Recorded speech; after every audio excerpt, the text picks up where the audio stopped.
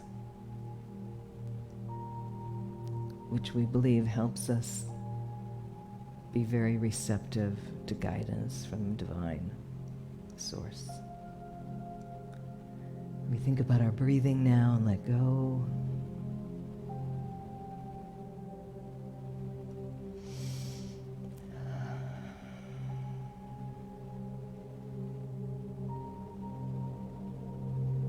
You can see our body blessed, healing, whole and healthy.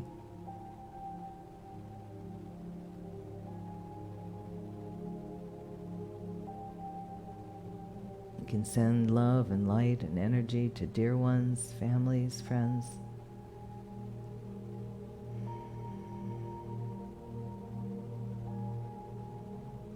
We can bask in the knowingness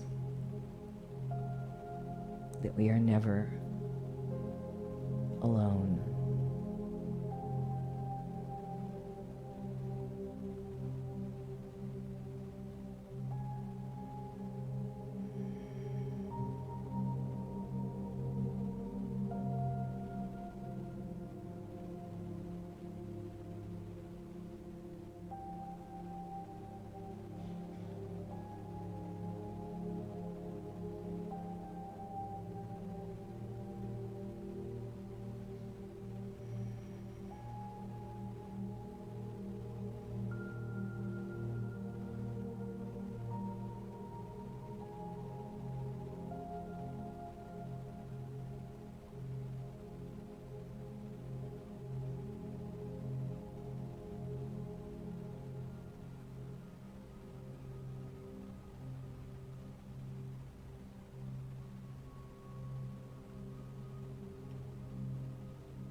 And we rest deeper in the silence, in the quietude, in the peace.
What a blessing we give ourselves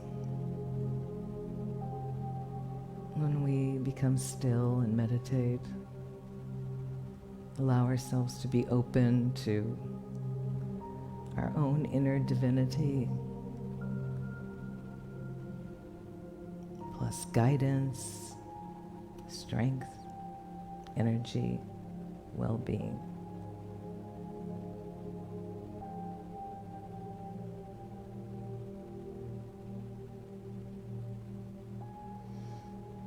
When you're ready, you can again focus on the breath.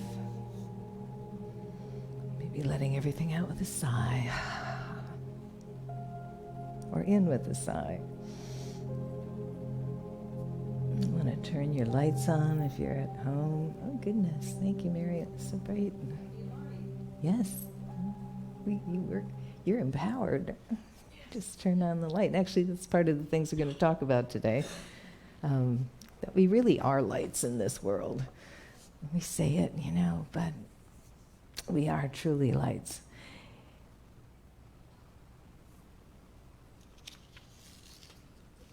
For those of you that have been following the Lenten booklet and have been trying to do some short YouTube recordings during this time, I said, I'm going to do this every day, and I didn't, but I did quite a few of them. And I do read it at home. It's 40 days of letting go. And loved the reading this morning, the process of detachment. Thank you very much, Pamela. But there are so many things that I've thought of too as I read this, of what I'd like to let go of. And often when I let go of something, like resistance to something, I'm thinking I'm clearing and letting go, and then I'll find myself that resistance back, and that's okay. We can work through that or not, or just sit with it a bit and say, well, what am I resisting? What is it about this thing that's going on that I just feel like I'm bumping up against and not working through? And even that is part of our daily or weekly spiritual experience. And just before Easter, we're going to have a Ho'oponopono ceremony here, which is not so much ceremony as working through the Ho'oponopono steps, which is the Hawaiian tradition of letting go. Started with the tribal chiefs from the different islands gathering way long ago. I'm not even going to guess a date. They would gather and they would clear away anything that felt like it was between them. So you might be thinking of that, or you might just be using this Lenten season, or not, as a way for self-growth and not just releasing, but also accepting or changing and allowing the things, if I'm resisting something, to say, well, I'm going to work on acceptance. I'm going to work on a way to get through these things that seem to be coming up for me.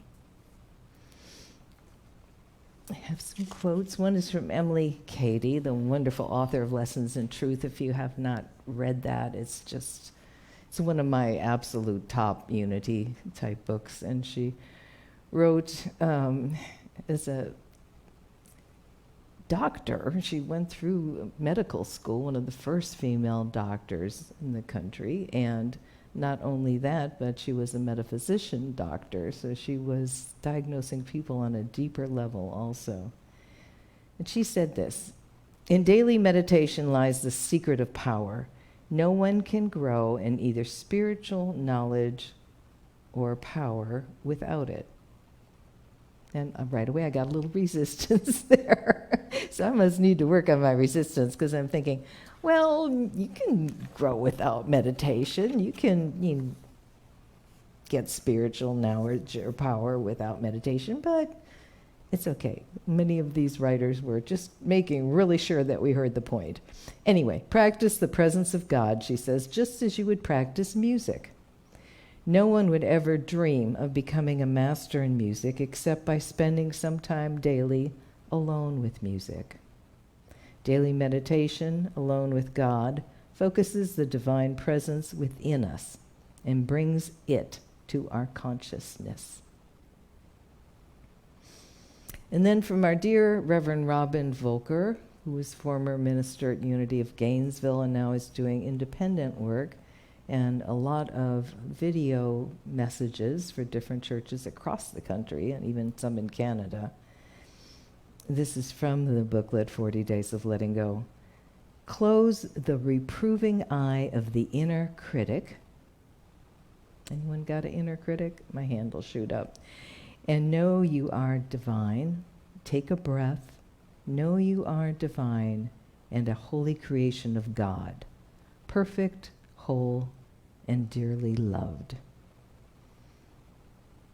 And then, not someone we usually read a quote from, one of my favorite authors, Nora Roberts, who writes under several pseudonyms too.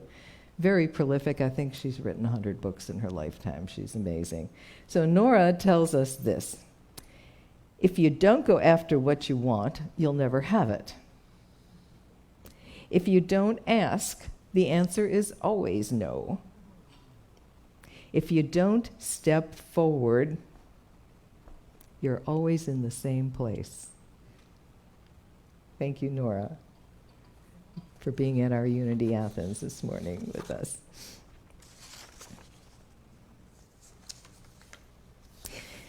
We got St. Patrick's Day coming up, do we not? We celebrate? I celebrated in college. We won't even talk about that. Madison, Wisconsin, and green beer. Okay, whoops, I talked about it.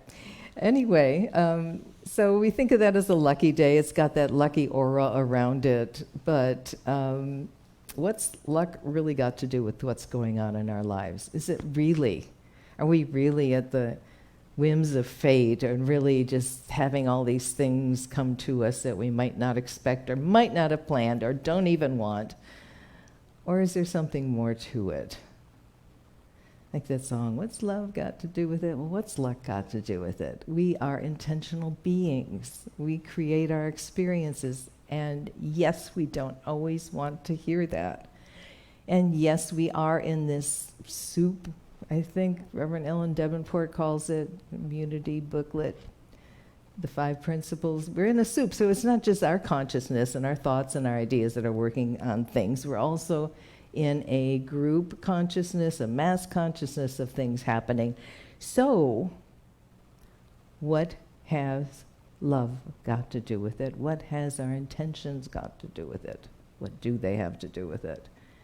We get to choose what we want in our lives. And yes, things happen to us. We get to choose how to react to them. We get to choose how to grow with them. And I think, and we'll tell a little story that demonstrates this, I think sometimes we just don't think big enough. You know, we're trying to fix a thing, and so we focus on that thing, and we don't ask for enough. We don't think big enough, and it's got nothing to do with luck. It's got a whole lot to do with what we want to see, what we want to manifest, what we're open to,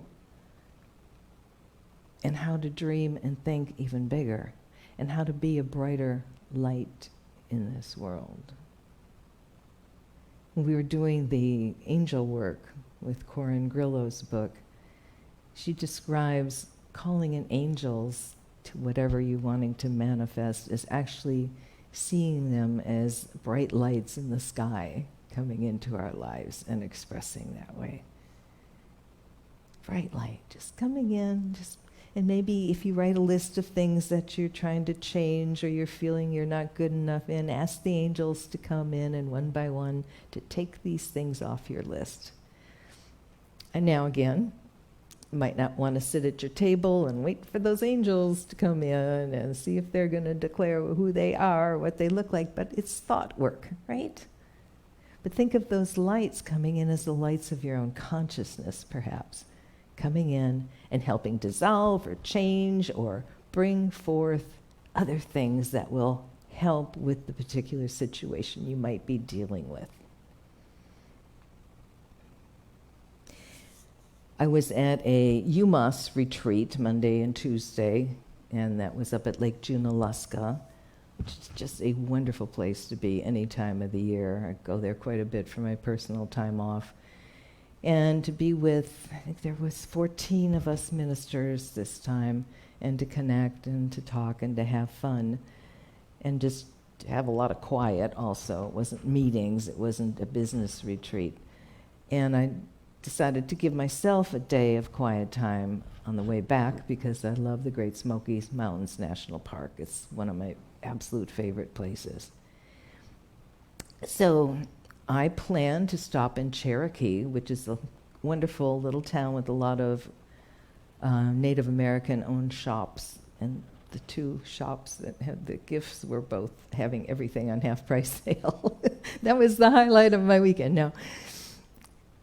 So I went and stopped in there, and then I drove into the park. Now, a mile from Cherokee is one of the entrances, the Welcome Center to the Great Smoky Mountains National Park. And I didn't write the name down, and it's a native name, and I don't want to say it incorrectly.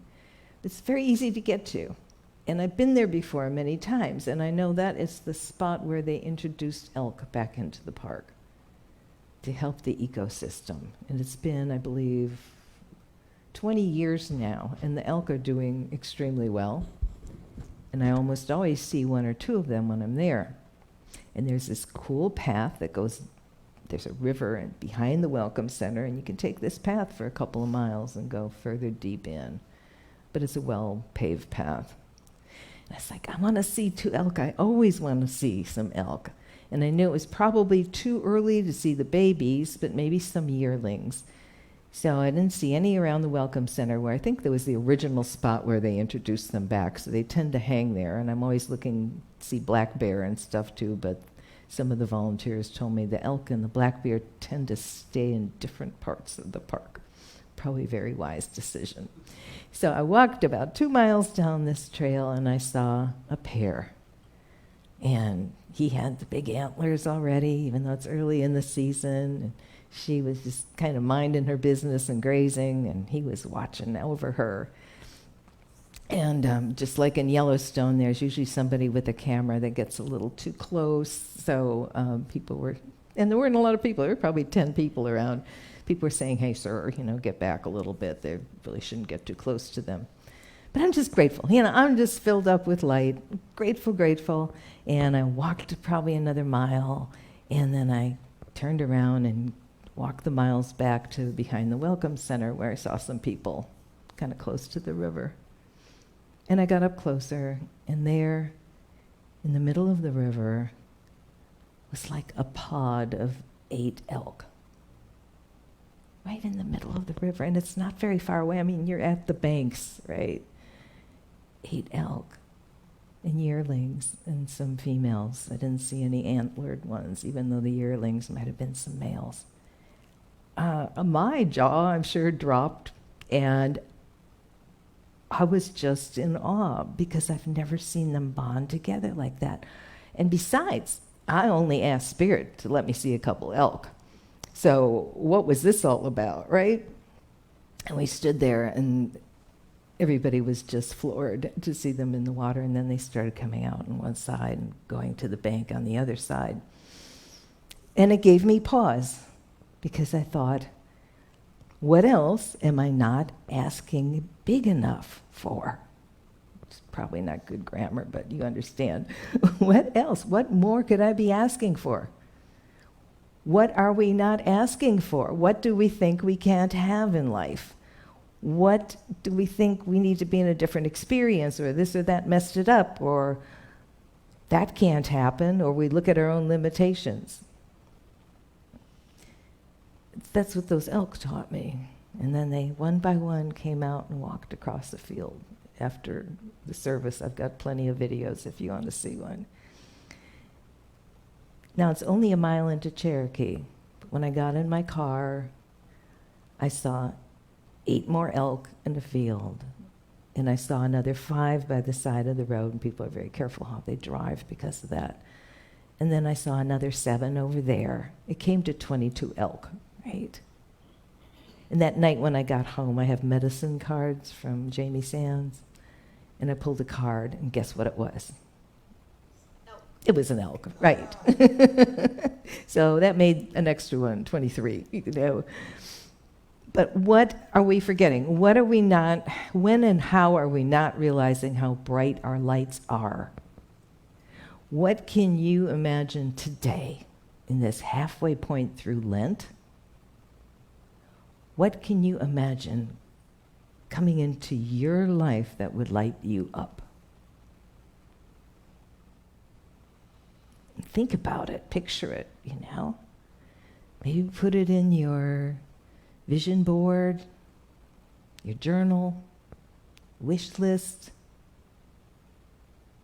Maybe write it on a piece of paper in your morning writing, or in your prayer box, or our prayer box. But to think big. And it's not about just getting. What could you give to someone? Someone dear on your heart, perhaps. What could you give them? If you're thinking of giving a prayer to someone, make it a big prayer. Sit with Martha. Work with that energy, that big, bright energy that is you, that is spirit, that is that connection when we allow ourselves to feel that higher self in whatever form we envision it. You know, it just made me wonder now, what if I'd asked to see 20 elk? Maybe I'd see 40. And that's okay too. Know that we are those bright lights that are in the sky and that are in this world, that are creating and interacting and knowing. And that's what I love about these principles, because they are so expansive. There's no walls on it. There's no lack or limitation truly in our lives, except for what we create, what we see. I could have said, it's too early in the season, you know. I'm not going to see any elk. It's too middle of the day. It's usually morning or evening. You know. What limitations are we putting on ourselves for that which we want to see in our lives? And to remember how bright a light we truly are. Does it feel good to know that you're not alone in the stuff of life? Does it feel good to know that you are, in a way, truly in charge of how your life manifests? Or, if not in charge of every single thing that happens or shows up, we deal with grief, we deal with different things. But you're in charge completely, actually, in how you react to it. How might you rise up in positive reaction? How might you teach others or sit with others that are going through things and help them see things from a more lit up, higher point of view? Because what is the purpose of learning these truths if we can't share them when asked? How many times have people come to you asking? They just want to hear, perhaps. Even how you listen makes a difference. On this day and in the days ahead, may you be open to listening, to watch out for resistance, and to turn it into assistance. And so it is.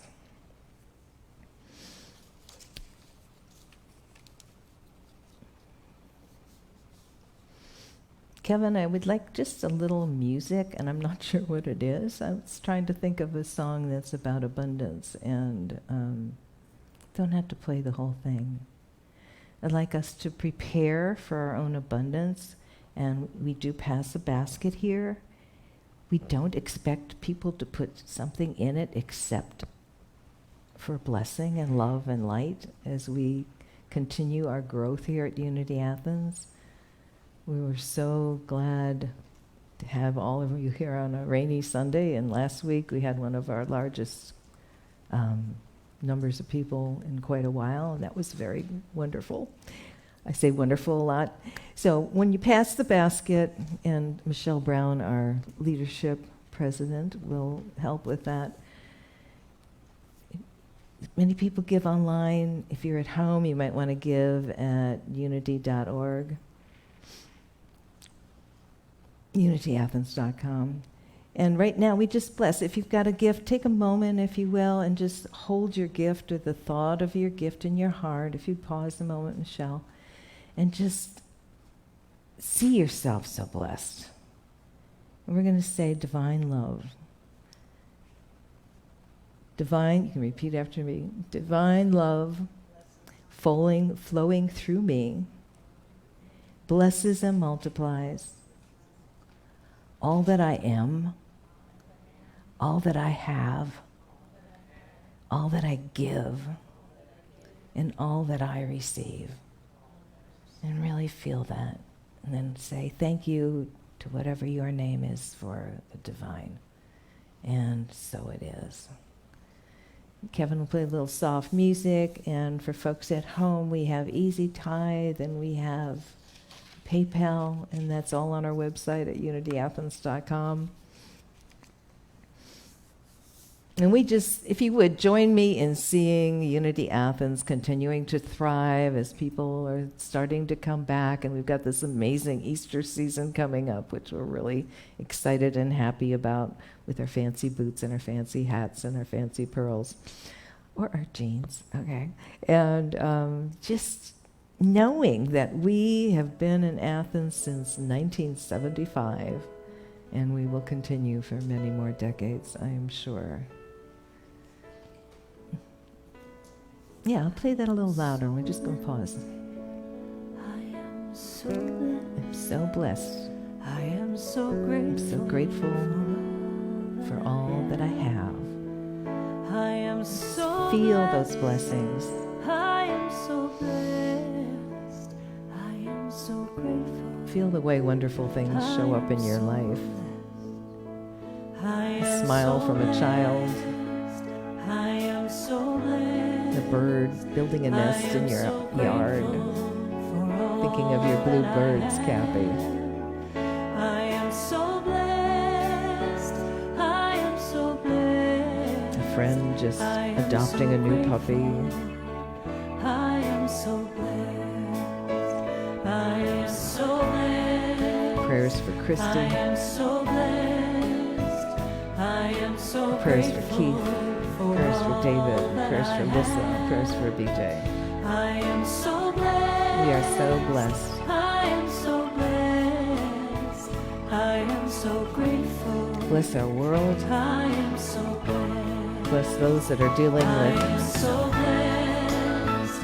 an overabundance, perhaps, of nature and natural things going on. For those that are hungry, we send blessings. For those that are grieving or struggling. For those that are tired or worn out. Sing along if you'd like.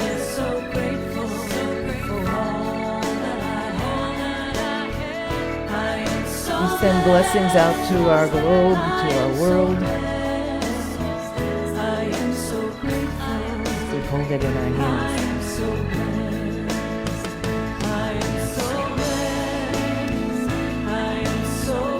And bless our planet.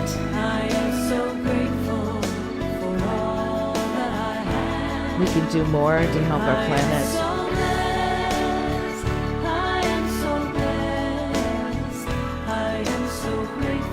We can do more to help our world.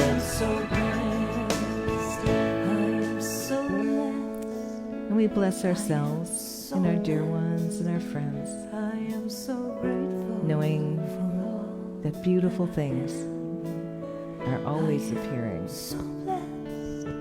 And for that, we put our planet up on the altar area.